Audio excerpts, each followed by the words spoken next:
Kalau kamu merasa miskin, saya mau tanya satu hal, apakah benar kamu miskin? Atau kamu hanya tidak bisa mengelola uang?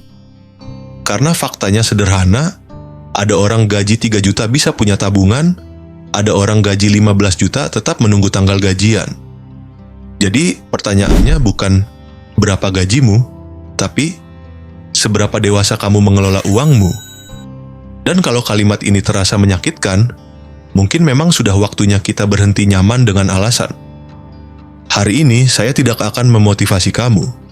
Saya akan membongkar pola yang bikin kamu tetap bokek. Kita terbiasa menyalahkan ekonomi, harga naik, pajak, pemerintah, orang tua, lingkungan. Padahal, coba jujur. Berapa kali kamu beli sesuatu bukan karena butuh, tapi karena ingin merasa setara? Berapa kali kamu nongkrong padahal tahu kondisi keuangan lagi tipis? Berapa kali kamu bilang self-reward, padahal itu pelarian dari stres? Masalah terbesar bukan uang. Masalahnya adalah mental korban. Selama kamu merasa semua salah orang lain, kamu tidak akan pernah ambil kendali.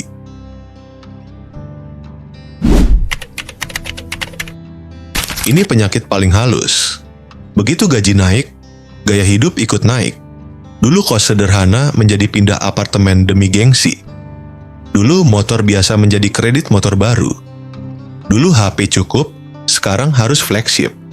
Padahal orang seperti Warren Buffett masih tinggal di rumah lamanya sejak tahun 1958. Kenapa? Karena dia tahu satu hal. Menjadi kaya lebih penting daripada terlihat kaya. Kita kebalik. Kita ingin terlihat sukses sekarang, meskipun masa depan kita tercekik cicilan. Kalau setiap kenaikan gaji diikuti kenaikan pengeluaran, kamu tidak pernah benar-benar naik kelas. Kamu hanya naik tekanan. Kalimat klasik, nanti saya nabung kalau ada sisa. Saya tanya lagi, kapan terakhir kali benar-benar ada sisa? Menabung dari sisa itu mitos. Orang kaya pakai sistem, orang biasa pakai niat. Dan niat kalah sama diskon. Sistem sederhana, begitu gajian, 20-30% langsung pindahkan. Jangan tunggu disiplin, jangan tunggu motivasi, pakai otomatis. Kalau kamu tidak memaksa sistem, uang akan memaksa kamu hidup pas-pasan.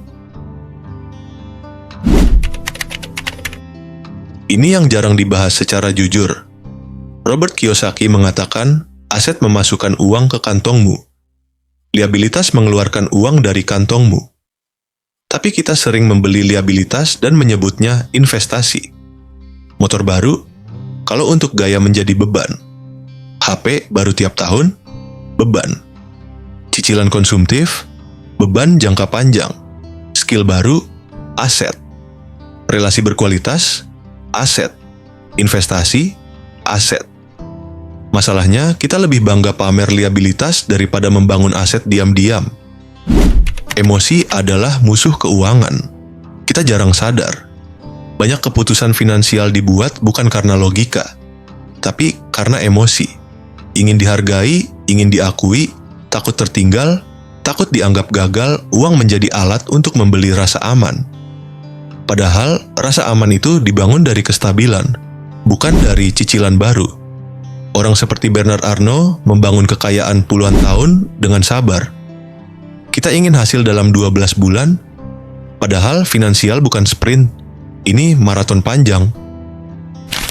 Kebenaran paling menampar. Kalau kamu tidak bisa mengatur 1 juta, kamu tidak akan bisa mengatur 10 juta. Uang hanya memperbesar karakter. Kalau kamu boros sekarang, kamu akan lebih boros saat kaya. Kalau kamu disiplin sekarang, kamu akan lebih kuat saat kaya. Masalahnya bukan nominal, masalahnya kebiasaan. Solusi praktis tanpa drama. Kalau kamu serius ingin berubah, 1. Tahan upgrade gaya hidup minimal 2 tahun. 2. Bangun dana darurat 6 bulan pengeluaran. 3. Otomatiskan tabungan di awal. 4. Bangun 1 income tambahan. 5. Catat, semua pengeluaran selama 30 hari. Tidak perlu langsung kaya, yang penting naik level perlahan. Bayangkan 5 tahun lagi. Versi pertama kamu masih menyalahkan gaji. Versi kedua kamu sudah punya aset, sudah punya pilihan. Perbedaannya hanya satu, kamu berhenti jadi korban. Kalau video ini terasa keras, itu karena kenyataan memang keras. Tulis di komentar, saya berhenti menyalahkan. Subscribe kalau kamu mau naik kelas, bukan naik gengsi. Share video ini ke orang yang selalu bilang gajinya kecil. Karena mulai hari ini, bukan nominal yang kamu ubah dulu,